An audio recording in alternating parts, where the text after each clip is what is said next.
Hello, Internet, and welcome to the Gabe and Abel Happy Hour, episode 107. My name is Ace, and joining me here today, we have history's favourite mystery of the streets, Gabraham Lincoln. In the streets! In the streets, indeed, my good friend. Of mystery. How's it going? It's going good. You alright? Yeah, I'm feeling good. Cool? Having a good day. You having a good day? Yeah, I'm worried about this camera, because the SD card kept failing before we started. We're good now. So there's a possibility it could be an audio podcast, although I'm hoping not. Okay. So I look lovely today. You look like a fucking possum. What's that supposed to mean? I don't know. It was the first thing that came to my head. You've been up to much? All that? What have I been doing? Just, you know what? It's been quite a boring week in terms of I've been getting back into my gym routine. I've been making sure that I eat right. It does sound very boring. So that's been my main thing. It's just making sure that I've been cooking loads and making sure that I'm eating properly and training lots. And I know. But that's been the... Oh yeah, but to be fair, I have also got halfway through Wind Waker and halfway through Ocarina of Time this week. Okay, it's weird playing two Zeldas at once. It is weird. You're doing pudding. Well, ooh, harsh words. I don't know. They feel very different though, don't they? Well, yeah, but it's just weird playing two big games at once. Yeah, but they're You're not both even in the just same two box. Zeldas. They're in the same box. Oh, you're playing the GameCube. I'm playing the GameCube one. Okay. Well, and then I started playing the remastered one as well. With you. Yeah, but what I'm thinking is, how do people win this? The Skull Kid. Whilst we're talking about we're not talking about Majora, Zelda. but I am now. Whilst we're talking about Zelda, how about this little Majora Skull Kid statue? Well, if people want to win that, they just need to buy an item of merchandise from our store, which is nintendosushi.com/shop. And then they need to tweet out about that merchandise. So put, I just bought some awesome merch. It was the best merch I've ever had. It was my March merch. And then at the bottom, put hashtag SkullKid for a chance to win this little Skull Kid. Well, not this one, an actual boxed one, but still in its little house of whiteness. Welcome to the House of White. The White House. The sellotape. Yeah, the White House. The Gabraham Lincoln White House. Yeah, cool. Right, so the Gabe and Abel show, it works in a very specific manner. Gabe brings the topic. Abel brings the topic. I don't know. I go back to about episode 96, 97. You'll find out why it's called the Gabe and Abel Happy Hour. Yeah. Ace, being me, brings the topic to the visual stimuli of audio. Oh, yeah. And the brethren, you guys, the Koopa Troopers out there, they bring a topic too. They do. So if you want a topic discussed and mushed on this show, tweet us at Nintendo Sushi or email us hello@nintendosushi.com, which are both the other two places where you can just, if you want to ask us anything, just chat to us, whatever, just let us know. We're always there. Just put Gabe and Abel topic if that's... You can even have Skype conversations with us if you sign up to the to the Koopa Club. Check it out, nintendosushi.com/Koopa Club, KOOPACLUB. So, the first one. My first offering. Okay. Do you know what I've just seen? What? You know, we keep playing the Donkey Kong board game. We do. And we keep, it needs an elastic band. Yeah, it does. And you found one, it was really too fat. Yeah. I brought one up into this room. A good one. Like, the day after we recorded the first one. Yeah. Yet when we recorded the second go... We couldn't find it. Couldn't find it. It's there, little red one. Oh, yeah. Oh, I see it. There you go. If you want to see the Donkey Kong board game, check out YouTube, and we do board game Thursdays. Anyway, right. It just came out this past Thursday. It did. My topic is... Now, we are both people who play a lot of video games. It's fair to say, or we have done in the past especially. So, I want to talk about people or events in history that would make a really good video game that haven't been used yet. So, anyone or anything that would make an amazing video game that's happened that's a true story for now, or that's based on truth. So you could take a character out of history and kind of experiment a bit with his story, or kind of change little bits. Yeah? So I'll start off with, what was my first one? What was the first one that I thought we could discuss? I did write a few of these down, so I'm looking at my phone. My first one was Bonnie and Clyde. Okay. Now, how much of a bitching game would Bonnie and Clyde be? For the people at home and me, what's Bonnie and Clyde? Bonnie and Clyde. Okay, so Bonnie and Clyde were these... it's around the 20s. Apart from a song Yeah. In like By 1998 by Eminem. In I think it was the 20s, so to correct me if I'm wrong, but they kind of were like outlaw criminals, and they were in love with each other. Cool, like cars. Yeah. Like the old American, like Godfather style. Yeah. And they basically rode up and down America, committing crimes, but they were also accused of a lot of crimes that they didn't do. So anytime, are you sure there's not been one? They might have been at some point, but I'm talking about now anyway. So they kind of went up and down America committing crimes, and kind of as more crimes got committed, they were always just blame it on Bonnie and Clyde because they couldn't catch him. So, and then I think she broke him out of prison at one point, and then they ended up being shot down by some police officers. But this is true story, true story. Because this sounds like a cool comic book. Exactly, it's been made into. It's a cool musical actually, but it's been used. What's it called, Bonnie and Clyde? Yeah, it's been used for that story's been used and experimented with throughout history. But I thought it'd be such a cool game, bombing up and down America. You know, it'd be like in America. The co-op. How good would the co-op be? That'd be so good. And like there'd be levels obviously where you play as you play as Bonnie breaking Clyde out of prison. I feel good. Maybe if you got arrested, you then have to go and break Clyde out of prison. Sex machine. Stop just doing James Brown in the mic. But yeah, that's my kind of first one. I like that period of time. I like that style. Like I really like the Godfather games. Because back then in the 20s, I mean, like the full the general public perception was, it's a man's world. Jesus. Yeah, so that'd be cool. And also, the longest setup ever. Anyone that half knows the story would know the ending, which would be even cooler. The fact that they both get shot down together. Like, it'd make for a really, really good story. So something story-based in that time of them two characters. Right, your go. Can you think of anything? I've got a few written down. But a game called, it's, do you remember that Fireman game that was on the 3DS? Oh, yeah. It's called, Firefighters 3D or something like that. That, but sort of in, churches and abbeys. And it's sort of based around Henry VIII burning down abbeys. So you just have to knock about burning down abbeys? No, you got to put the fires out. Oh, you got to put... So Henry VIII comes on. So how does this game... He's there, don't get people to... Do you own the abbeys? And he's knocking about... You're the abbey master of England. Well, right, the fella's just having a little holiday. A little beach holiday in Whitby. Who is? The main character? The firefighter. Okay. And... He's sort of like, oh... All these bloody Tudor firefighters. I was on holiday. Yeah, when was this then? The Tudors? I'm going to hazard a guess and say around the 1400s. All right. So this fella, he's gone to Whitby for an holiday. I'll double check your Henry. No, it don't matter. Yeah, but I want to know now. All right. So he's at Whitby on holiday? He's at Whitby on holiday. He's played in the arcades. Yeah. He's on a little deck chair. Yeah. What else is he doing? He's sort of been in that lift thing that's at Whitby. But these didn't exist in Tudor times. I think you'll find arcades have always existed at seaside resorts. Yeah. So sorry, I was wrong. It was the 1500s. All right. So it was more 1400s, wasn't it? Didn't he die in 1509? Yeah. So in that case, I was right. Okay. Yeah, 1400s, I think. But anyway, yeah. So he's sort of chilling. No. He got crowned in 1509. Didn't he died in 1509?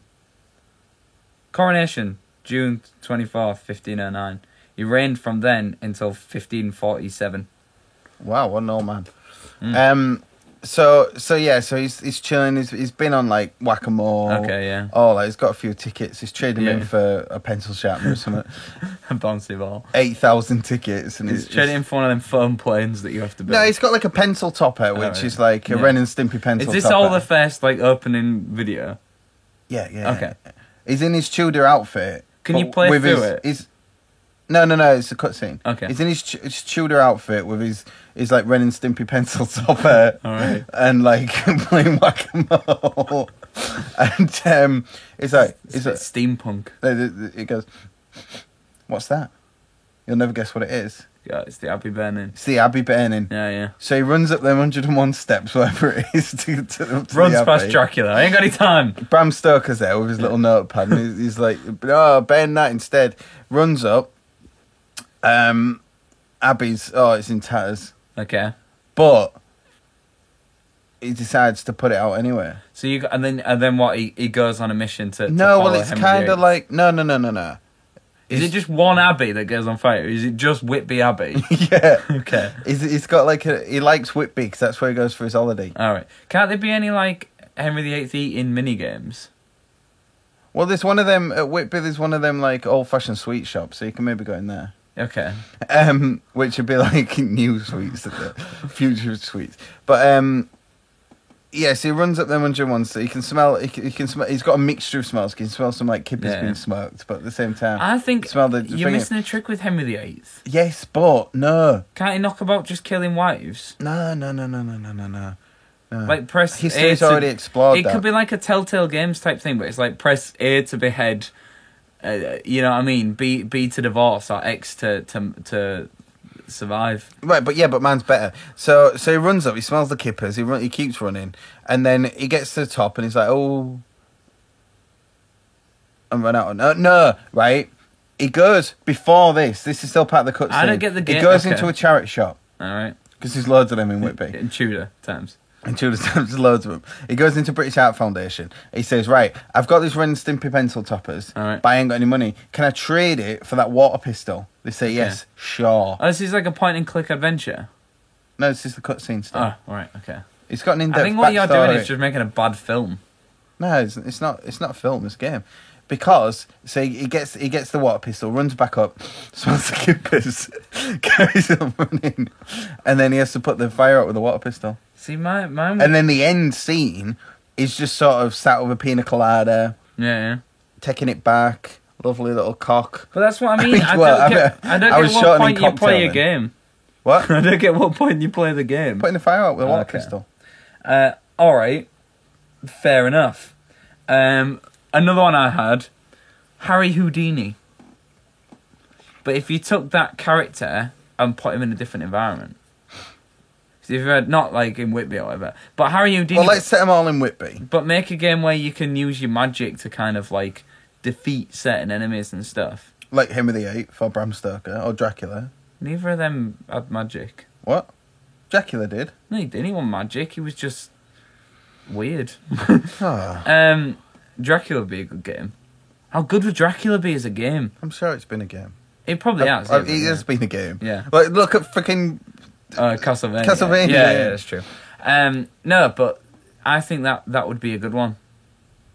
Don't you think? Like a Harry Houdini, like learning his different magic spells, and then you've got like you could just take him completely out of context and put him in like a third person, like roaming around using magic spells. The other one I thought of. Wait, but you could explore other parts of Houdini's life, because Houdini, although a master escapist and magician, he was good. He was also fond of abbeys. No, he worked for like the government. Did he? Yeah, the government like got him in and was doing like dodgy shit for the government, like undercover sort of like CIA shit for the government. So like 007 meets. What's that thing with that fella with the nose? Oh right, okay. Brody, Adrian Brody, is it? Yeah. Watch Houdini. It's a 2-part. I will do. Like TV really cool. movie. It's fucking awesome. So that would be even better. Thingy's in it as well. You could do some like weird, like some government missions. The other ones that I thought. Wait, it's Margot. All right, go on. Yeah, right. But yours suck.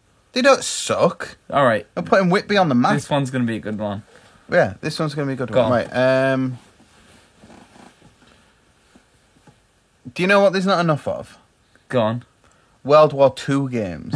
There is too many World War II games. From the point of view of the Nazis. I think there already is a couple, but I can't think what they're called. But yeah, there is. In Whitby.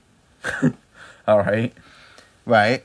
Whitby is a seaside resort and port. Can it be called Nazis and Vampires? No. Oh, there's no vampires in this one. Vampires. There's no vampires in this one. Right. What they're trying to do, the Nazis, it's not like a Call of Duty. Yeah. A Call of Duty. It's Basically, like, because obviously ports are important, that's why that's in the name. Because they supply, obviously, like, fish and shit to the rest of the country. Which, the place where we're from, Hull, actually got bombed to fuck in World War II because we was the biggest port. Yeah. And they were like, fuck you, and then it never really recovered and no one's heard of Hull now. No. Whereas before, like, oh, I love fish. Yeah. Right? So, what you have to do is... To fuck up the economy, because war's not just about shooting. So you're war's about Nazis. economy. And the Nazis, but he's called like John Thomas, this Nazi. Okay, he's named after a cock. Yeah, John Thomas. He comes in on a raft. Okay. He was stationed. They wouldn't detect them on the radar. He was stationed at Guernsey. All right. Which the Nazis took over. Okay. In the World War II. All right. And used as a base. Okay. For all you history nerds out there who don't think I know what I'm on about. All right. To be fair. And then he gets a raft. Okay. It's quite a way from Guernsey to Thingy, so it's a raft that's good. Is the opening cutscene like an hour long of him just sat on a raft? Well, he probably goes to the charity shops but undercover. Yeah. What's he got to do anyway? How do you mess up the economy? Well, you're messing up the economy by cutting England's supply of crab. Okay. Because that's all they seem to sell in Whitby. Nazi crab hunters. It's crab. So basically, you just go and, I don't know, maybe bend some crab nets. Can it be called Nazi crab snatchers? No, it's called Whitby 2. Called Whitby 2. Because Whitby 1's the Henry VIII game. Yeah. All right, last one of mine. I've got quite a few to pick from, actually. One was Al Capone, but I think that's very similar to Bonnie and Clyde. Okay. Guy Fawkes. No. Jekyll and Hyde. Now, I know that's not a real person. I understand that. However, I know there's been, like... was it? There's been stuff like Sherlock Holmes against Jekyll and Hyde and stuff like that, but how good would it be to play an actual Jekyll and Hyde game? Like, Victoria... What, where you press R2 to go mental? Yeah, that'd be cool. Or different levels. Like, do you remember? I love on this Nintendo-based podcast. It's R2. Yeah. Did you ever play the King Kong game? Oh well, no. Basically the King Kong game. There was parts where there was first-person shooter, and then parts where you played as King Kong and it was third person. Jack Black. Yeah. No. Yeah. So at points it was first person, and then it was third person at points. Now, how cool would it be to do a Jekyll and Hyde thing, where when you Jekyll, it's like first person, and he's got like... Which one's which? Hyde's the bad one. Right. It's Hyde Park, isn't it? Wait, have they named that after a bad man? No, he named it after that. Oh. He was basically like... He was very similar to Jack the Ripper, in that Jack the Ripper killed prostitutes around Hyde. I know he was, but then he kind of based the idea that Jekyll and Hyde was based around the ideas of Jack the Ripper. So he didn't turn into an actual monster? No, he basically... Scooby-Doo, you've lied to me. He loses his... So it's really, if you read the original book by Robert Louis Stevenson, he becomes just like a bit of an arsehole. Like, he just don't conform to society's laws anymore, and he becomes like a primitive man. Like he turned into a monster, Scoob. Yeah, none of that. Well, yeah, but you could do a Jekyll and Hyde where he does turn into a monster. So as Jekyll, you're kind of knocking about. Maybe like you're against something else. Can it maybe be a Scooby-Doo game? I'll do the voice acting. Yeah, okay, we've already got that. Henry VIII can be in it if you want at some point. Do you want me to do the voice acting for Henry VIII? Yeah, okay. Get to Whitby. You like it? Yeah. Yeah, so that would be. I think Jekyll and Hyde would be a really cool one, because it'd kind of be like if it looked like The Order, you know, like Victorian, like really like a really nice looking game. But in Jackie Ripple's in The Order, I think he is, isn't he? I think it refers to a lot of stuff like that. I think Jekyll and Hyde might be referred to as well at some point, but yeah, I just think that'd be It'd be easy to find out. We'd only have to play it. We'd only have to set aside like 2 hours of the day to beat it. Burn. Yeah. Yeah, so that's kind of my other idea. Jekyll and Hyde. Free roaming round Victorian London, but you see it as Jekyll, where you're in the high society, and then you have to turn into Hyde to see like the darker parts of London. Do you want my last one? Go on. Do you know? We've probably not seen, maybe not as many as we should have. Like ancient Egyptian games. Okay, good. You're actually doing it. Is this going to turn into something to do with Henry VIII? No, nothing. Or are you keeping no, but is this a good one? Yeah, I mean, All right. this sort of like sandy deserts. It's kind of reminiscent of the beaches of Whitby. Yeah. Oh, God. So it's like ancient Egypt but set in Whitby. Okay. The crabs are still there. Don't worry. All right. So, or maybe they're not because this is Whitby 3. Okay. So there's no crabs. Well, you got like Cleopatra knocking about. Yeah, I don't know whether it'd be cool setting it modern day where you play. Who's that fellow who found Tutankhamun's temple? The dude that died on the Titanic. What he calls them like Magna Carta or something. I don't know. Howard Shambles. Howard Shambles. Okay. Right, so you play Howard Shambles. Yeah. What was he called? Howard Carter. How was it? I mixed Magna Carta and Howard Shambles, so I think it was Howard Carter. Look for Tutankhamun or something. Prison. What was it called? Found... Yeah. Anyway, so you play like Magna Carta, and which Howard Carter. And Lord Carnarvon. yeah. So you play as Howard Carter. You play as Magna Carta, and so it's set like the turn of the century, like past it, so 1900. All right. Which is probably around the time it was discovered. Okay. Maybe it was a bit later. Yeah, because it was like, oh, I'm free, and then got on the Titanic and it sank. When did that sink? Like 1920 odd. Yeah. 1922. So that was 1922. So maybe like 1905, whenever it was discovered. So he's there knocking about, loving it. 1912. 1912. Mm-hmm. All right. Anyway, so he finds that you're sort of like looking for shit. You're like, oh, dig that. All right. Oh, do that. Yeah. Oh, get that crab out of here. So it's like one of the bad Tomb Raiders. Burn it down. Yeah. Yeah. But then all these sort of like myths that you're finding start coming to life. Okay. So Scooby Doo's in it, Shaggy's in it. Why do they always make their way in? Because it's spooky. Like it's really kooky, Scoob. Like I'm really, really scared. Okay, so they turn up. They turn up. They just make a little cameo. In fact, they're just on one of the hieroglyphics. Oh, that'd be cool. Easter egg.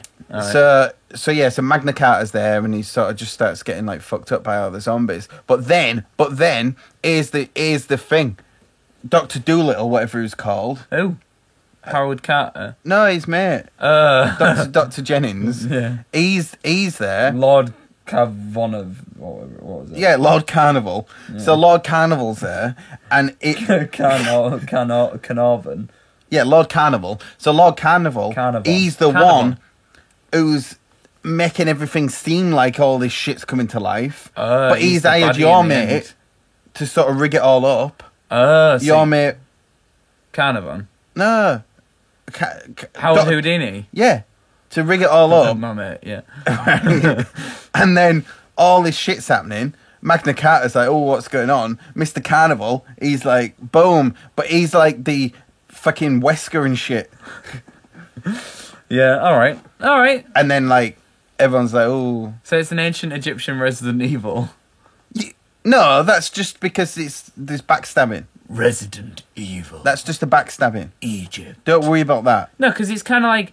No, it's not, because the zombies are real in this thing, whereas this thing, it's like Scooby-Doo, where... I'm going to win him into it if you want. Yeah. You pesky Howard Carter. Dr. Carnival. Yeah. Dr. Carnival, he's the one setting all this shit up with Howard Houdini.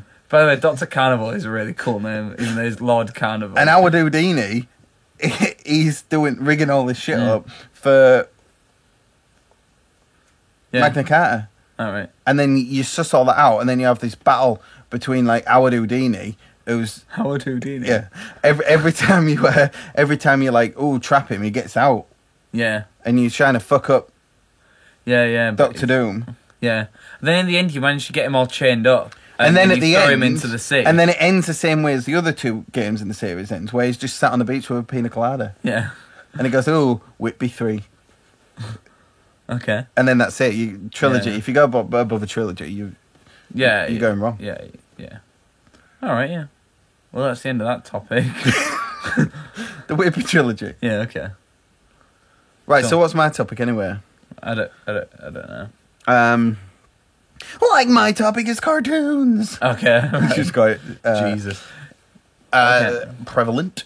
So I wanted to just chat about like the tunes. The tunes. Let's talk tunes. Or tunes. All right. It's time for Animaniac.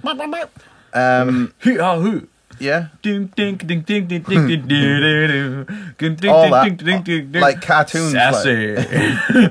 like the cartoons we listened to as a Man, kid. I'm not pretty- listening to it, like, just music. Them, No monkey with me. just monkey. I mean, cartoons that we watched as a kid. Monkeys that we watched. The Capuchin Thursdays. And like, if you still watch them, I still watch them. so do I. That like I don't know, maybe the music as well, which are the All best things. Talking about themes and sort of stuff you watch as a kid, like live action kid stuff. Yeah. Who remembers? Did you ever felt like this? Going round When the strange twist. things happen when you're going round the twist. Yeah, I do Remember that? Do you remember Zap? Wait, yeah. But going about like, round the twist was something about like a haunted lighthouse. Yeah, I know it was. Yeah. Google it, YouTube it. It was weird. Round the Twist, I think yeah, it's Round the called. Twist. Yeah. So, what was your favourite childhood cartoon? Jumping straight in there. It's going to be difficult because I can't actually remember being the kid. Okay. So I'm just going on what figures I know that I have, Okay. and I've got the main figures I can think of. Right, I've got a lot of Teenage Mutant Ninja Turtles. You do. A lot of fucking Ninja Turtles figures. A lot of Ghostbusters figures. I had the Ghostbusters fucking 5-story fire engine thing with the pole that swished down thing. I had quite a lot of Simpsons figures. They were cool. I'm gonna try and find them. Figures They were awesome. really They were cool. real good. Yeah. Bart had his skateboard, Yeah. and you used to get like there was like a hole in the head where you could put like like cartoon speech bubbles. Yeah. You could put them and like replace. And you them couldn't stuff Homer as well. have can you put a thingy cap on? It was his a welding hat on- welding hat. Yeah, welding hat on Homer. It Yeah. was a welding hat on Homer, and he had like a thing. Yeah, no, it was cool. So probably... Do you know what's weird about Homer Simpson? You only ever see him weld in the credits. At no other point have I ever seen Homer Simpson He don't weld. He don't weld. In fact, that's not his job. His job's like a safety inspector. Yeah, it is. So what's he doing welding in the beginning? I don't know. Why is he welding like plutonium? I don't know. It was 1989. I don't think they really knew where they were going with the Simpsons. Just weld that. Yeah. Just weld it. Yeah. The only thing I would change about the Simpsons, I watched a lot of Simpsons, is I would set it in Whitby. Yeah, that would make a big difference. Yeah. What? I was asked what your favourite cartoon is. Yeah, so I had a lot of and then you Ninja went Turtles on about figures, Whitby. like a ridiculous amount of Ninja Turtles figures. Yeah. Biker Mice from Mars. I had a real cool the white one, the white mouse. I can't remember what any of them were called. And he was on this big fucking bike, and you put him into like a cradle thing, and you pulled. You know one of them like tooth. String, like it was flat on one side, like a tooth, and it pulled it and it revved it and just fucking launched. Yeah. And its lights all lit up. That's pretty cool. If you put your batteries in. Yeah. So yeah, I had all them. I had loads of Ghostbusters. I had these weird ones where like you span a thing on them or something, and the sort of like zapper things span. It was really weird. I had a lot of wrestling figures, or like Macho Man Randy Savage and Hulk Hogan. Stone Cold. No, that was later on. Mine was like the 80s. So I had the blue wrestling ring where it had like buttons and you press it and it was like ding ding ding or and all that crap. Yeah. That's pretty bitchin'. Yeah, that was cool. So I had a lot of. I had quite a lot of. What was it called? I was going to say Battletoads then. Why is it just turned into toys? Well, it's all sort of childhood, isn't it? Bucky O'Hare, which was the reason why I said Battletoads is because the baddies were like these toads in space. Oh yeah, I do remember them. He was like a rabbit. They were like they were horrible. Like But he was a hare. they were really weird. Them toads, weren't they? Yeah. They had like big heads and little bodies. Well, no, that was the main like Captain one. Oh right. And he had like a cigar or whatever. I don't know if he had a cigar. No, I had a load of Thundercats toys. Thundercats. I had the big sword that you press the button and it lit red. Liner. In fact, I had them all. I had like Wily Kit and Wily Cat, and I had Snarf, and I had them fucking weird like robot teddy bear things from it. Yeah. I can't remember what they were called. So I don't know. Take your pick up one of them. But then as well, there was all the classes like the 1940s stuff, like Looney Tunes. Yeah. Looney Tunes was great. What's your favourite Looney Tunes sketch? Like your favourite couple of characters? Oh, like team up of characters. Yeah. I thought you was going to say like actual. No, not specific. I mean, like, yeah, your little. It was probably one of the sketch-wise, like one of the. See, mine's Roadrunner and Coyote. No, yeah, I'm thinking about an I actual love sketch. Roadrunner and Coyote. Yeah, I love Roadrunner and Coyote. I mean, Bugs Bunny's just a freaking classic. Yeah, it is. Like he's just a cheeky little shithead. Yeah. He's just cocky. He's just great. And there's different. Depending which director, which artist worked on him. Like the Chuck Jones era, like is my favorite. Bugs Bunny. It's not a lot. Of Well, Bugs Bunny and Daffy Duck went together as well. It was a really good mix because obviously Daffy Duck was just like a fool, wasn't he? And Bugs Bunny was really intelligent. So they were always like against each other, weren't they? And Daffy was always trying to like get Bugs Bunny for whatever reason. Like Bugs Bunny would like piss him off. And then Daffy'd spend the rest of the episode like... Yeah, that's despicable. Yeah. I used to love Looney Tunes. Like, Looney Tunes was one of those ones that when it comes on, you were just like, yes. Like... Pluffer and Pluckertash! I'd watch crappy cartoons beforehand. I did hear Putty Tat. I won't talk if you're going to do it. I used to watch cartoons beforehand, just, like, crap ones, just to get to Looney Tunes. What do you mean? Like they'd be on the schedule? The yeah, and I'd put up with the crap.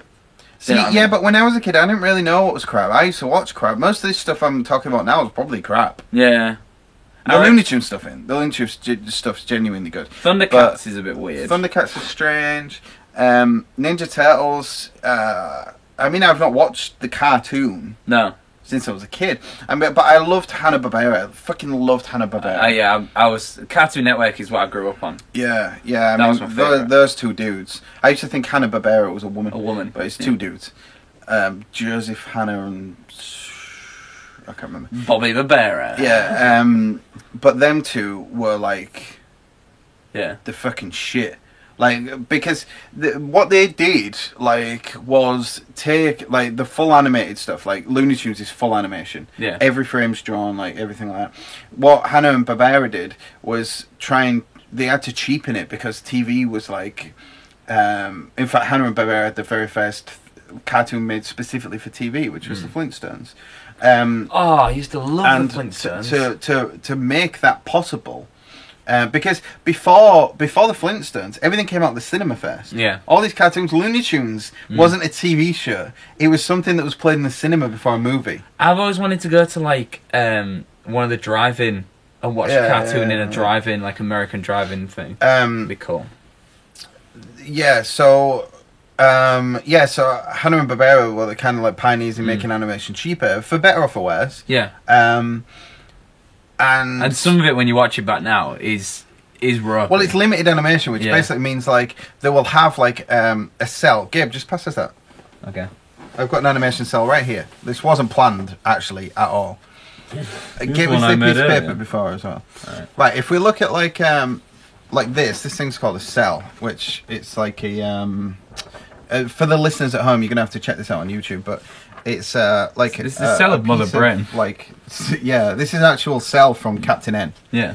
That was used in the actual cartoon. Captain N, obviously being the Nintendo thing, which is Mother Brain here. Which Gabe, can you do an impression of Mother Brain? Mother Brain. Thank you. So basically, this is a cell, and the way that cells work is that the animation's done on animation paper. It's drawn in pencil. Then the cleanup artist will take a cell. On the front, we'll do all the black lines, as you can see on this thing. And then on the back, they paint it. So that you don't have to worry about going over the lines and stuff. Yeah, of course, yeah. And then you can place these on top of each other. So you can put as many cells as you want. You can build a background. The background will be on a cell. Yeah. Maybe things that interact with the characters that are sort of part of the background, but they're going to be picked up will be on another cell. And what they basically did, Hanna-Barbera, would be... They would take like a cell like this. Say if they were going to do Mother Brain, which is a bit of an awkward one to do actually with limited animation, but they would have a cell that the eyes were not on there. That would just be coloured skin colour. The mouth would not be on there. It'd just be the side part of the face there, and that's what this cell would look like. And they would just animate on top of that the eyes and the mouth separately. Yeah. So basically, they only have to do one main drawing. Is that why in loads of like original Scooby-Doo stuff, they don't really move? The bodies are stiff. They'd like stop and just talk for a bit, and then walk, that's and then exactly stop. That's exactly what it's called. Limited animation, where you're only actually animating the major poses, the extremes. And then if they need to do something, a lot of the times you can see it on the old Scooby-Doos, where like you can tell that his face was something, because whoever's cleaned up, they've either used like a cell from like a previous show or something, and it's a different colour front muzzle. So his actual skin colour, like dog colour, whatever, it's hair colour, whatever. So that's what limited animation is, basically. And that's what Hanna-Barbera sort of like pioneered. They probably weren't the first to do it, but they were the first to make it viable that it could be a TV show. To make it big, It could be a TV show, yeah. Our camera's just coming unplugged. Let me just plug it back in. Okay. We're all good. So, sorry, what? Yes, so they kind of did that. Flintstones was the first one made it directly for TV, and that made animation possible in like the late 60s, 70s, 80s, 90s, and even now, like limited animation's done. Like, it's too expensive to do Looney Tunes. It would take 100 people a full year to do one 4-minute episode of Looney Tunes. Crazy, isn't it? It's crazy. But I just think that like the cartoons I used to watch as a kid, like I still watch them back now, and to be fair, they're still funny. Like, and they're so adult. They're like, especially like the Hanna-Barbera stuff. It's so adult. The Looney Tunes stuff's really adult. Yeah, the Looney Tunes stuff is, like, especially when Jessica Rabbit comes into it and all that, and she's just like essentially just some whore. Like, especially in I like the Who Framed Roger Rabbit, where it's just like that was the 80s. That wasn't really Looney Tunes. That was Disney. Yeah, that's true. But yeah, like a lot of the jokes and stuff are very adult, and you don't realize until you watch it. Especially Johnny Bravo. I'm watching all the Johnny Bravos at the minute, and the Powerpuff Girls. That's all limited animation. You'll tell like Johnny Bravo will have like a stance. It's just his face is moving.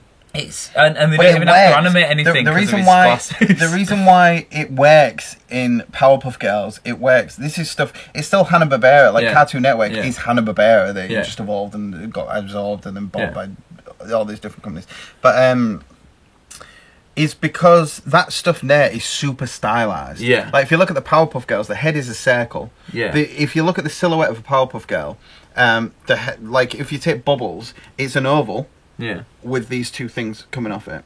It's not like a human face. There's nothing protrudes. There's no nose. There's no like bumps. There's no like cheekbones. There's no ears. So they can just it's animate just a thingy.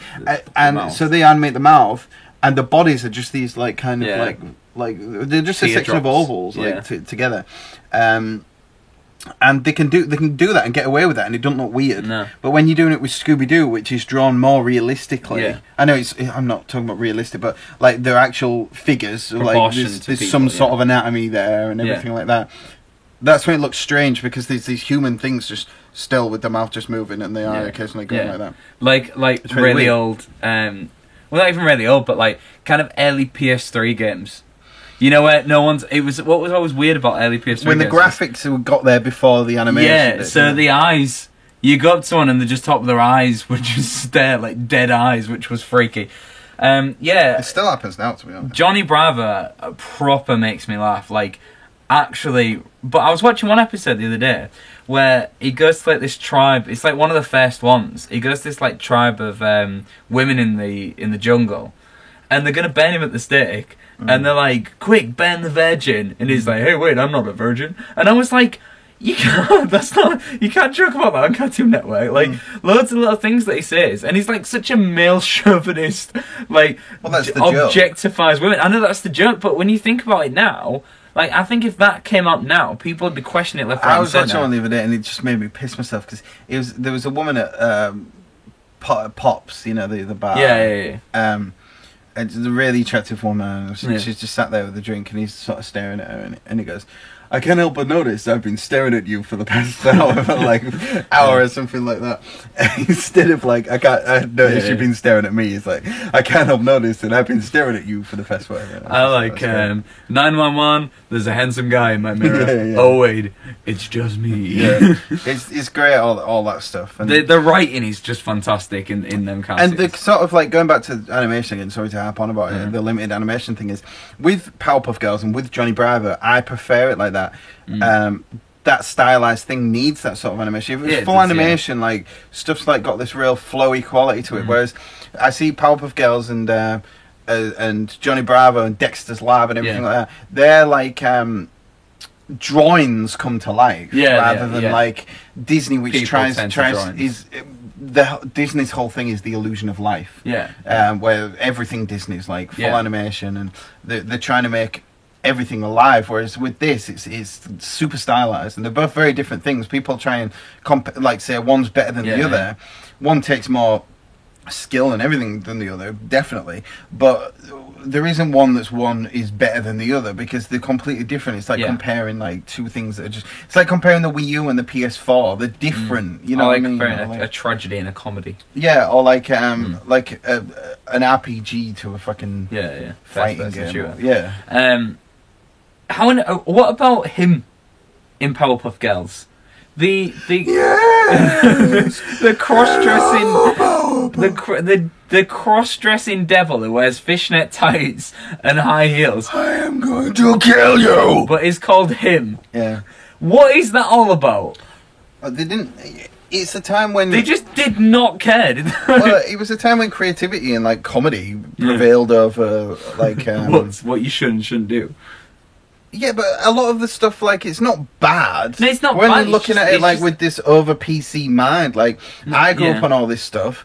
I grew up seeing fucking Wile E. Coyotes, like, trying to kill Rhoda, but I had to go out and kill birds. That's true. It sent you into a vegan. Like, maybe it does the opposite effect. Well, you know, like, I ain't no coyote. You know, like the old, like, I think the Chuck Jones takes on, like, the Three Bears stories where they come up and they just, like, try and fuck her up and, like... It's just, it's... Well, if you ever read any Roald Dahl stuff, like Roald Dahl Revolting Rhymes, where, you know, one so, like, something, one eyelid flickers, she whips a pistol from her knickers and shoots the wolf, and then she wears him as a coat. Like, it is quite grim humour, but it doesn't necessarily mean that we're going to replicate that. No. Kids replicate it, but... Even, like, if you do look at something like Scooby-Doo, like, the actual premise of Scooby-Doo is, like, this guy's dressing up. It's almost like... Alright, talk about the PC thing. There is some bad stuff in Scooby-Doo. Yeah. If you look at season 1 of Scooby-Doo, there's a bit where Shaggy and Scooby are being chased by this...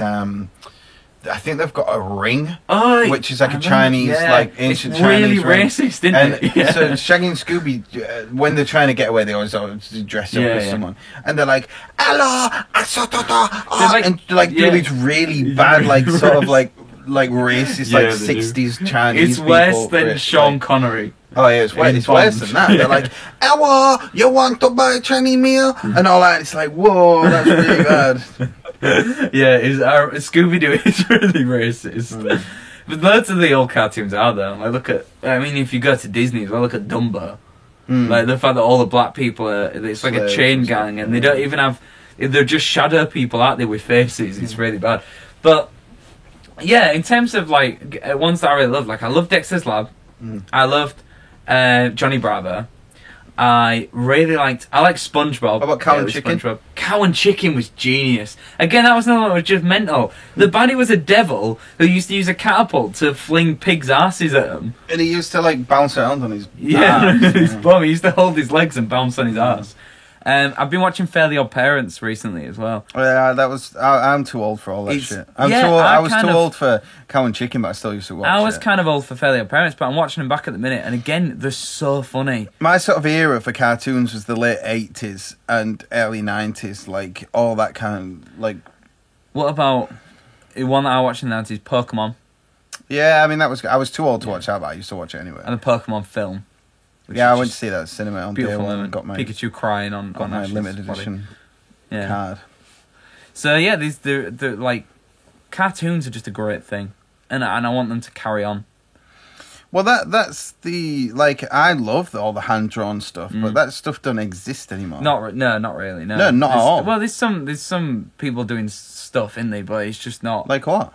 I don't know. Like you got a lot of indie people doing a lot of stuff. You see a lot of stuff on like places like YouTube and stuff. People who are hand drawn like little cartoons and stuff. But yeah, it's not in the public eye. Yeah, I remember like, actual cartoons. It's all done with either like Toon Boom and Flash, where it's just done like super limited animation, where there's no real style to it, or it's just like cheaply done 3D CG stuff. See, one that I've always found weird is animation.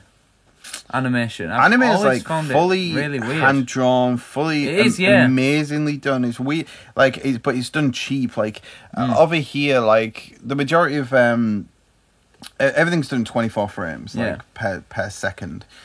Per second of film. Yeah. And the Disney stuff is usually on twos, which is there's a new drawing every 2 images. Yeah. Which occasionally, if there's a fast motion or something that needs to be more fluid, then they'll do it on every frame. Yeah. And there's like this battle between ones and twos, whatever. But like anime has done that cheap, and like it's like proper like manufactured weird, because there's they're all done in like these like animation houses where like legitimately like they sleep in the corridors and on the doorsteps because they can't afford rent. The animators, which is just insane. And they're just sort of done, just ploughed out, and they'll do it on like 8s or something like that. It was ridiculous. Talking about like sort of like something that was trying to do something really genuine to animation, and unfortunately like had to ship a lot of the animation out to Korea, was Chris Falucci, who did I ain't got my for the past like 2 podcasts I've had like my John K like topper. But Ren and Stimpy, he's doing Cans Without Labels now. Ren and Stimpy is really inappropriate. Ridiculously. But I mean, like, he did a lot. Like, the animation on that is, and the style and everything's just fucking awesome. But the actual like main like the actual poses and everything was really, really strong. But then all the in betweens and stuff were just shipped out to Korea. Have you seen that Ren and Stimpy sketch where? Well, yeah. Is it Ren is the big one and Stimpy's the skinny one? No, the other way around.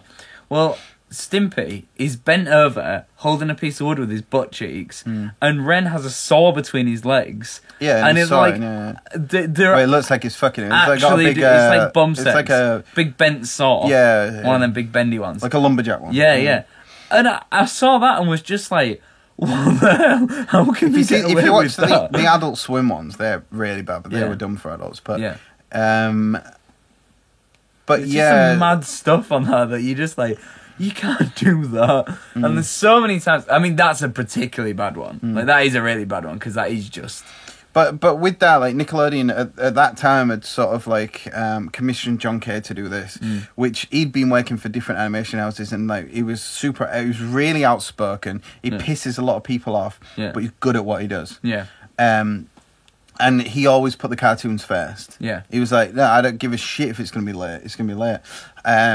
And it got commissioned at the same time when Nicktoons was starting up, which was, I think, Rugrats, Ren and Stimpy, and what was the third one? Doug. Doug. Yeah, I remember Doug. Yeah. All of them 3 got commissioned at the same time. I think like there was about 2 seasons of Rugrats before like even like the first couple of Ren and Stimpy came out. Like it was supposed to be like every Sunday it was coming out, but it was like want to be out 1 week, want to be out in like months later, and there was. But because he was like he was like, right, this is going to be good. Yeah, this is going to be good. Yeah. And he wasn't happy with a lot of it. I think what's with the Happy Joy Joys, like the Stimpy's. Oh, what the fuck is it called? It's like the best, but it was like something like a year and a half late. Yeah, because he really wanted this one. Like, and it goes fucking like Stimpy. If you actually watch Stimpy like go insane. Yeah. And the acting in that is just fucking great. Can I just add the Rugrats game for PS1? Yeah, you do that while I'm finding was bitching. I've completed that game recently, and there was like a full mini golf section. How good was that game? And Stimpy's Invention. Stimpy's Invention. Yeah. There's a bit where you have to ride the dog and chase that goose through the woods. Yeah. Oh, the Rugrats game. You can complete it in an hour, but it was such a good game. So okay, why? Yeah, I mean, you actually see the like Ren going insane. Like it's fucking good. Yeah, watch Stimpy's Invaders. 13 minutes long. You can find it on YouTube. That's like holy shit! Piece of animation. It's a good just piece of stylized animation, but it's a good storyline. Yeah, but it's really inappropriate for kids. Yeah, so should we call it a day there on cartoons? Yeah, I think we shall. Yeah, so just quickly mention, check out Cuba Club if you want more of us. If you want some merch, we do merch on the Cuba Club, but we also on our website. If you go on nintendosushi.com/shop, there is some merchandise. Right. Next topic. What we doing? We're going to the Brethren. Let's go to the Brethren. I'm going to open up the Brethren pot. A Brethren in need there was one is that a Brethren indeed. There was one that a few weeks ago on the Nintendo Sushi one, I think. Yeah. We did a question asked by Neil Harmon. You might remember. I think it was the If Nintendo Bought Sega one. Yeah. Yeah, there it is. If Nintendo Bought Sega. But at that same time, he asked 2 questions. Okay. And like this other one I really wanted to cover, but I was like, we can't really do it on the same show because it's the same guy. We can't do it like the week after. So it's been a few weeks. A double Harmon. People have forgotten about the Harmont. Yeah. So at Harmont on Twitter. Add him. Is Neil Harmon. He said physical media versus digital downloads, pros and cons. So I'll let you talk for a bit because I just spouted about animation for a week. Yeah, it's one that I found interesting recently. I'm a big fan of physical. Physical, like, I like buying the box or something. So let's say if it was... Let's start for argument's sake, we'll just go games, because that's obviously what we mostly talk about. Like, I like the way boxes look. I like going into a shop and actually buying a game, or even getting the parcel through the post from Amazon. Like, I'd actually rather have the box. But, however, I do think digital download is a very, very good thing for stuff like indie games. Like, my PS4 more than my Wii U, but my PS4 Well, the definite pro is that there is things that there is no possible way we would get. Yeah, unless it was physical. Yeah, like there's no way it costs more to make the disc than it would to make the game. Well, no, it's just like they would need like distribution channels, and they would need like a publisher at that point and everything like that. It'd be that expensive by the time you got it that you'd be complaining because you'd be like, well, it's only a little game. But yeah, like when I play on a lot of the stuff, like I'm playing Valiant Hearts at the minute on PS4. Now that game, I'm so glad I've got it. I've learned so much about World War 1 for a start, but second of all, it's such a fun game. But if I would never go out and buy the disc version of that. Like it looks it's great on my kind of desktop of my PS4, and I see it and I click on it and I go and like I'll play on it for 10 minutes. I'll put it down. Like that seems ideal for digital, and that's where the digital's really come into its own. However, these like AAA games or these even maybe not even AAA, but anything that's like quite a big experience. I like to have the box. I like to have all the things. I like to get special editions. Like you've seen my my Far Cry 4 special edition with a big statue and everything. It's really cool. And I think that like I think we're in a nice point at the minute. That's a good balance between the two. However, I think it's going obviously. Everyone can see it going more down the digital road, you know, because... well, there still is a limitation with hard drive space. I know that hard drive space is, like, getting infinitely cheaper than it was a few years ago, but the games are getting bigger too. That's true. Like, if you've got... I don't didn't, like, GTA 5 come on, like, 2 discs on for, like, Xbox or something, but one for PlayStation 3, whatever it was. But, like, I mean, like, there's, like, multiple gigabytes worth of thingy, and the download times. I know a lot of them do that thing where it downloads the majority to your system, like if you pre-order and then like, so it's pre-loaded. Yeah. But still, like, I mean, like here in the UK, and especially where we are in the UK, the internet's slow. I think that's rubbish. But our internet's like the king's internet compared to places in Europe and places like that, and it's kind of like if you've got like a 12 gigabyte game. That's going to take you a week to download. Yeah. Plus, as well, not even that. Like, you're going to go over your limits of what you're allowed on the internet in like certain places and stuff like that, and it's like it's a problem. That has been an issue, yeah, and that's why the smaller games are ideal for digital download. They're not going to take up as much space. You can fit loads of them on there. Millions, if anything, billions, trillions. And also, I think that it's been good. Digital download's great for getting older games. You know, like me going on like the virtual console. Like, how much would it have cost for me to get all these games hard copy from eBay? Plus, as well, there's the whole maintenance side of things as well. Like, that's true. The consoles and the games are getting older. Yeah. Like, look in there. There's an NES and an SNES right there that are pretty well maintained, but I need to replace the 17 pin adapter, whatever it is on the NES, and some of the SNES games are like running out. I need to replace a couple of batteries on some of the SNES games and stuff like that, and it's like, the maintenance. Even if you take like the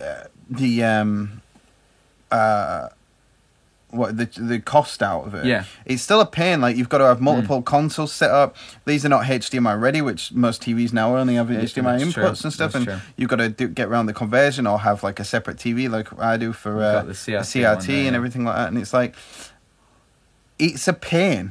It is, yeah. And the digital side of things, you don't get the original experience using the original control and stuff like that, but it's a lot more convenient. It is a lot more convenient, and it exposes also people who wouldn't have played them games. Like, how many kids have now played Super Metroid that wouldn't have even thought of getting Super Metroid? You know, like, stuff like that. Like, I think digital is great for smaller games and older games. But however, when anything new comes out, I want the hard copy. I want the real thing. Like, I just... It might be like a vanity thing, but I just like the way they all look. Like, I like having a good amount of boxes on my shelf, and I think that it's just not got the same feeling of. I've bought a few games digitally. Like, I bought Tomb Raider Remastered digitally because I bought the original game on PS3, but I bought the digital version on PS4. Have you beat it? Yeah, I'd beat it like 3 or 4 times. I do. What's the remaster? Is it? You can't really. It's one of those things where it's like, oh, if you look close, if you put them side by side, you can tell. But if you played one and then played the other, you can't. Yeah, there's very little difference. I hate that on YouTube where they're like, look, it's a side by side comparison, but not even like between the HD and thingy, like between the PS3 and the Xbox 360. You're like, the fuck? If you're in a normal room with normal lighting and everything, and not just this HD capture and that, you ain't gonna be able to tell. Exactly. Yeah. The fuck are they on about? I bought it because it was like 15 quid or something, and I'd played it on PS3, but I couldn't play it anymore because obviously I got PS4 now. So I was like, I'll just buy it and play it, and that was something that I got digitally, but I'd had it physically. Digitally, real. I know, digitally. I pronounced every single letter. Digitally. Yeah, that was one of my a good one to get because I'd already had the physical thing. Also, I do think digital's good for stuff like DLC. Look, yeah, the old Dulk. DLC is good, but then we're in a point now though where we're getting stuff like we're having to get patches for games. A developer's becoming a little bit lazier because they know they can patch games later. That's maybe a separate question altogether. I don't know if it's laziness or just because I don't think any developer wants to ship a bad game. No, of course they don't. They've worked on it for years. They don't want to, and they're not being lazy. If they're lazy, they won't work 3 or 4 years on a game. So there's a pressure of there's the pressure of like hitting time. Things like the publishers are the ones who are saying, "Look, this game needs to be out on fucking July the 4th or this Independence Day thing, or." You know what I mean? Or else, like, we ain't fucking funding your next game, you know what I mean? Like, so there's that side of things, there's time constraints, but at the same time, as well, like, a lot of games are online dependent. A million people connected at the same time. Like, you can't ever simulate what servers you need, and plus as well, like, you may, like, obviously, gaming is a business at the end of the day, like, making games, and servers cost a lot to maintain and run and own. That's why they shut servers down for like old games, like Halo 2 shut down recently and stuff like that. It's like if they're like overspend and buy too many servers or like and they don't sell as much, there's like problems there, and it's a funny. The one issue that I've thought of recently, I've been thinking of quite a lot, is that games are now going to die, aren't they? Do you like all these online only games? Like, online only games will die, yeah. But that's weird. Because if I go back on Titanfall in a few years, it will be actually unplayable. Do you know what I mean? Like, and a lot of games are going to actually die because of this whole digital internet kind of world that we live in, which I just find bizarre. Like, it's not like if I go... But then why would anyone in 10 years want to go on a game where there's no one playing online anywhere? Well, yeah, I know, but you want to go on games that come out 10 years ago. Now. No, but the only premise of that game is that it's an online game. Yeah, that's true. If I go in 10 years' time, there's no one going to be playing online, so I'm just going to be exactly, running that's around. what I mean. So it'll be dead and it'll be pointless. Weird, dead, homeless world. Yeah, but it'll be dead and it'll be pointless. Like, so it's so weird to think that. Like, when you, like... Yeah, but then there's loads of stuff like that, like, outside of gaming. I suppose, yeah. It's just because, like, gaming and, like, everything, but there's loads of stuff like that. And I suppose this digital download stuff as well, it doesn't just apply to games. Like, what do you think with movies? Well, can I talk about games first? Yeah, sorry. We just went on for a while about that. Go on. Yeah, you did. No, I used to buy everything, like, physical. I used to love physical. Then I was like, I'm running out of space. I've got cupboards full of NES games and SNES games. Yeah. I've got freaking drawers full of games. I up until I bought every main, like, probably, like, every 5 and up rated 3DS game up until Animal Crossing. Yeah. Physically. I had fucking loads of them. Games I'm never going to play, like Asphalt and shit like that. And all these, like, I bought them all. Yeah. Just I wanted this huge catalogue, and then, like, now I'm, like, looking at it, and I was like clearing stuff out the other week, and I was like, why have I bought all this shit? I ain't gonna play this. Yeah. I've got 2 or 3 Tetris games for the 3DS. Well, that's where digital works, isn't it? Handheld. No, well, then it got to Animal Crossing came out, and we got sent a digital code for it from Nintendo. They sent us a download code, and I had it on the system, and I was like, this is fucking cool. Yeah. This works. I can just click on this whenever. And... Yeah, and then from then on, I've just bought pretty much everything apart from Majora. See, but that's a completely different thing in that handheld digital works perfect. Because I don't want to carry around a little carry case full of games. You know, like, I want to be able to switch out and go, I've bought of that. Yeah, but same with my Wii U. And so since then, I was just like, this is cool. I'm going to do this. See, I'm different with a Wii U. Because I think with a home console, I'm prepared to sit down and spend a few hours on a game. Where it's I can invest the time it takes to get up, change the disc, and sit back down. But with a handheld, I'm usually in and out of games. Like, I'll do a race on Mario Kart, I'll be like, I'm fed up with that now, right? I'll go into my Animal Crossing, what's my town looking like? Yeah, it's just perfect. It's just perfect. Yeah. Like, and, like, plus as well, like you said, like, on PS3, you were talking about Valiant Hearts or whatever, and it's like, it's just there when you're thinking, it reminds you, it's like, oh, why don't you play this game? Because it's there on your dashboard. Yeah, that's true. And it's like, and you're like, oh shit, I ain't played that game for a while, let's go on that. That's true. Whereas it's not like, oh, you've got Colin McRae Rally in your cupboard. That's and, like, true. Colin McRae died in a helicopter crash. But that's not relevant. Yeah, but you could argue that when you open your cupboard to play in a game and you go and you notice the box for Colin McRae Rally. Yeah, but sometimes it's just when you turn your PS4 on, you're just like, oh shit. You know what I mean? Like, plus, if you've got as many games as, like, we have, like, the games are behind other games and up there and down there and freaking all sorts. It's like, unless you've got, like, this fucking shelf that surrounds your full house and, like, everywhere, it's like, you can't keep track of those things. You've got movies, you've got games, you've got everything. And, like, movies, like, I used to have a really impressive DVD collection. Yeah. Now, I give a shit. I'll stream stuff. See, I'm weird. I'll download stuff. With movies, I'm a strange one because I like buying physical movies. I've always, and I still do it now. Even though I feel like I prefer getting stuff digitally, but I think it's just I'm used to that. Like, oh, I need to buy are you just modelling hats? I'm like, I was going to see if anyone knows. All right. I'm like, oh, I want to buy this film. I'll go out and buy it, and I don't even think to buy it digitally. Or I check if it's on Netflix, then fair enough. I'll check Netflix. I'll check Amazon Prime because I'm got both. If it's not on either of them, you don't go to your old iTunes, anything like that. No, I've never watched a film on iTunes. So, like, and then I'll go out and buy it. Like, the other day I wanted to watch Pain and Gain. Went to Tesco's. It was £4 on DVD.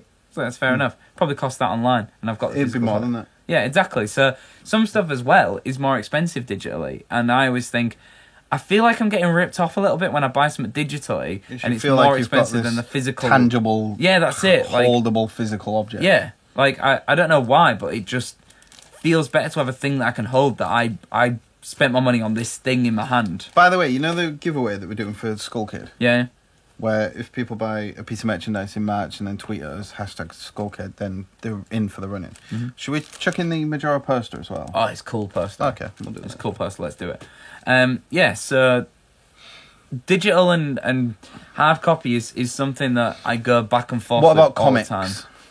Because right. I buy all my not comics, like books. Yeah. Like books for me to learn, books books physical. Because this mountain of text. Although I'm reading it all the time online. Yeah. Like when I'm reading like a book, I feel like I need this thing in my hand to read and stuff like that. And I've got like tons of books, like not all non-fiction, like no fiction books. I don't really read fiction, but I've got just tons of them. But with comics, it's slightly different. Like, I'm very comfortable having them digitally. Yeah, I'm comfortable having them digitally, but I'm 50-50. And as well, like because I'm running out of space now. Yeah. You know what I mean? Like, I can't have all these comics. I've got a lot of physical comic books. I've got like tons of series. Like, they're all under a bed. Yeah. And in a box. It's like, what's the fucking point? But like, so like here's my phone. Yeah. Right. On here, I've got hundreds, if not maybe 1,000 comic books. Yeah. Here, in this huge physical tome of thingy, I've got a few Fantastic Four volumes. You know what I mean? Like, there's a lot of volumes in there. Did you bring that up specifically for show and tell? Yeah. Okay. But I mean, like, it's fucking. Is that comfortable to read? No. It's really heavy, you know? Like, you can't really... Oh, if you want me to do show and tell, I'll show you my Shakespeare book. Because it's because it's fucking great. I mean, the actual print quality on this thing is fucking through the roof. It's the nicest prints I've ever seen of anything. Yeah. You know what I mean? But because of that, it's real thick, heavy-weighted paper and everything like that. Yeah. And this book is not comfortable to read. No. All of the Marvel omnibuses, they're fucking impressive to have, like really cool, but they're just not very practical. And it's like, I've got more comics. Well. I've got more comics on this, alongside all my messages, my emails, my fucking games. Yeah, I don't play on phone games, but like whatever else I've got on there, on this thing. Whereas this fucking army tank, this Sherman tank of a Fantastic Four omnibus, Volume 1, is See, and as well, this was like, I don't even know how much money. It was a lot of money. Yeah. See, with me, what I do is the retail price is $100. That's a lot. If I want a comic book, like if I'm passionate about a series, I'll buy the physical copies. Like Walking Dead, I'll buy the physical ones because I really enjoy looking at the physical book. I like the way it looks on my shelf. I like it. Anything else, if it's stuff that I'm half interested in, I'll get on Comixology. So like the Ninja Turtles series, I'm reading on Comixology because I'm not that bothered about Ninja Turtles. But since you got Ninja Turtles socks on, I do have Ninja Turtles socks on. I've started enjoying the comic, but not enough to go out and spend quite a bit of money on each comic. So I've started doing it on Comixology, and I think that again, it's one of them things where I like to mix. It's exactly the same as anything else. I think this is the deal: is that I don't want to choose between digital or physical. Some stuff I want to get physically. I want to get physical copies of new games. Physical. I want to get physical copies of films. I want to get physical copies of things. I want to get digital as well. Digital. So, like, where do we go on the Madonna or Kylie? I them two mix up for me. Is it Kylie or is I don't care. Probably Madonna. Is my answer to that one. So where do we go on the Madonna front? What do you mean? Like, if you have to pick, I wanna get physical, or I wanna get digital. So what, I have to choose? Yeah. But why? Why do I have to choose? I don't know. Why do we fucking sit and talk to people every week? It's fucking pointless. They're both equally as important to me. If I had to pick one, I would probably go physical. I wanna get physical, physical. Only because I don't want to live in the world where there's... You don't want to live in the world. Kill me now. Where everything's digital. Okay. I would rather pay a little bit more for a physical thing than get it digitally. Comic books are weird though because they're only like 20 pages, but if you've ever researched into looking to get things printed, it costs a fucking lot to print stuff in full colour, and that's with shit paper. Yeah. If you've got good quality paper, it costs a fucking ton. And like, so the actual cost of like physical comics is exponential, like, and because the actual cost of printing is. But physical comics are still cool in the old. But I wanna get digital. Yeah. Digital. You see what I did? I sort of went You want to do like a everything robot. digital, because you got to choose. No, but you've got to everything. pick. No, it's Yeah. not. You aren't going to chuck. You've just got to pick which is the best. So you prefer digital? No, I prefer having physical, but it's more practical for me Yeah, it's true. as a real life human being to have things digital. Yeah. Like if I'm scooting about somewhere, On your scooter. no, on a train, I'm training about. I can just like fucking dig in, just jump in and read like whatever true, comic I want. but then- I'm like, oh, I'm in the mood for thingy. Whereas if I'm on a fucking train and I've got like fucking 16 suitcases to But carry you don't have to- all these different Marvel tomes around You don't with have me. to buy him like that, do you? Like, if I'm going on a train journey, I'll get a Walking Dead comic that's like. But again, 10 train or like I'm whatever. on the 3DS. Bam, bam, bam, I want to play Yeah. that one, play that one, Yeah. play that. No, fucking, I need go in my suitcase, get my Fantastic Four omnibus, get my fucking Captain America omnibus, and a fucking 3DS cartridge out. Yeah. Because I want to play Asphalt. It's true. It's a really nice era that we live in now for both. So that's why I'm going. I want to get digital, digital, like that. Yeah. Yeah. Whereas you're going physical. I like physical. I prefer physical. I agree with you about having something tangible and physical, but at the Also same with- time, practical wise and like space wise, I wanna get digital. Also, I think like digital. stuff like amoebas and stuff like that won't be a thing if we didn't still have physical. Because it would just be... No. That's their answer. No, I think the opposite. That's their answer to everything's going like digital. So like shit, we need to make something to keep the retailers happy, Exactly, to yeah, keep to thingies keep happy. things physical. So, yeah, but that's what I mean. That it's if everything was just thingy, then we probably wouldn't have Amoeba. Yeah, it's a reaction to that. That's true in some ways, but yeah, that I can see what you mean. That's created that. But then at the same time, it's like, I mean, if everything went digital, GameStop, all these would have to turn into just like a toy shop that just sold Amoebas and Skylanders and Disney Infinity. Which they are. Yeah, but they're still selling physical copies and stuff. Yeah, but as well, right? that business model can't handle. It's not going to like, I reckon it's got another... Game with our biggest retailer, they've gone into what fucking whatever it's called, liquidation. In 5 years, they'll be in a massive amount of trouble unless something big happens in the physical world. Physical, physical, digital, physical, digital. And if you want to see the remix version of that, we'll record it for YouTube. Definitely not. No, I can't be bothered. So we'll call it there. Call it quits. Call it evens. Call it Steven Gerrard. Yeah, we will. So Steven Gerrard, how do they get hats like this? Hats like the one I was wearing at the beginning of this video, and other physical Cool t-shirts. items. How do they get physical items or digital items with the Cooper Club? So Fucking physical nailed it. items. Fucking wait 1 minute. Here's my marketing hat. Okay, you look like a blind Samuel L. Jackson. Right. So what? That's really put me off. It's weird. So nintendosushi.com/shop for all your merchandise needs.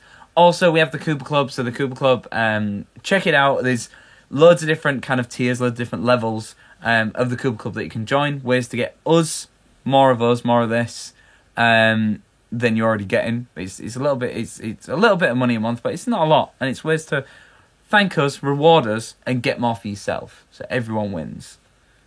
And that's it. So check it out. Go on nintendosushi.com. Look at the Cooper Club. Look at the shop. And we'll love you and leave you.